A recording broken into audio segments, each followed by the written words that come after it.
Meanwhile, as all of this happens, the government is placing increasing pressure on Auckland's council to respond to the housing crisis in Auckland through the unitary plan. In other words, free up more land for building on or allow for higher density building where space is at a premium. Higher density is the big catchphrase now in Auckland. But this, according to economist Shamubeel Eaqub, is only part of the solution. Yes, higher density building will make a difference, he says, but if Auckland's housing crisis is being felt most dramatically by the poor, even higher density housing will remain out of reach of those at the bottom of the income ladder. The kind of people we've seen this week sleeping in cars or desperately seeking emergency housing or are Housing New Zealand waiting lists. We've met some of them over the past few days.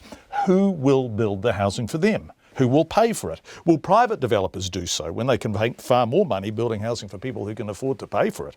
In other words, the unitary plan is only part of the response. The first part, I met Shamubeel Eaqub in Parnell, a low density area above a port which could become a high density housing area, but up and out, as he said, is only the start. Yes, we have to go up, yes, we have to have density, but we also have to realize that the housing supply is not going to be fit for everybody, especially when it comes to housing for poor and vulnerable. We really need to get government involved. This is what we did in the 40s, 50s and 60s with state housing, and that was because the private sector simply could not supply or would not supply housing for the poor and vulnerable. And we need to build lots of these things. And in reality, I think the only people who are going to be able to do that in scale with the sufficient amount of balance sheet is the government. But the government doesn't want to do it, do they? Well, but the thing is the government is already paying. So, you take the accommodation supplement or something like that, we're spending billions of dollars. So the AS is, I think, $2 billion at the moment. Much of which goes to private landlords? Yeah, and that's okay if it's leading to new supply, but it's not. And I think that's the failure we're talking about. We're spending the money, but we're not getting the outcome in terms of new stock, new supply that would really help. And, if we think about it this way, the government's cost of borrowing now is extraordinarily low, less than 3%.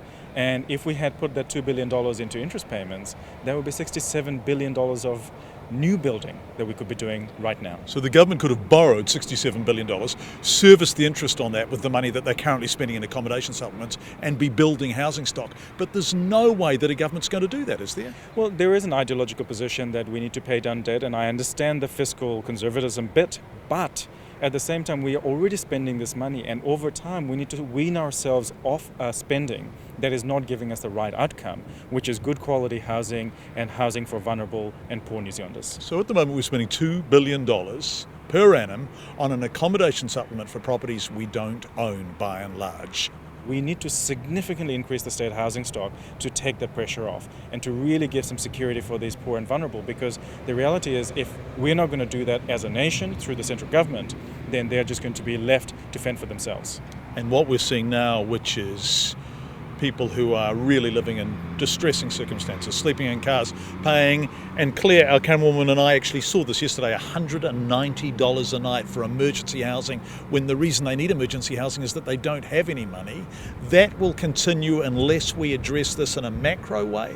Yeah, we just need to build more. We need to have more housing that's fit for purpose, for emergency accommodation and for state housing, because the system is full and we simply can't keep up with the demand that's there.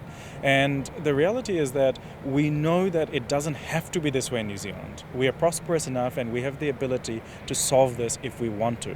What we need is leadership and we need some action. But it comes with a lot of empathy. We can't.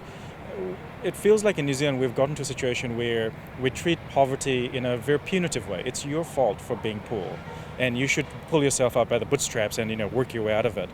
But I don't think people realize that when you're in poverty, it's a trap, and it's really, really hard to get out.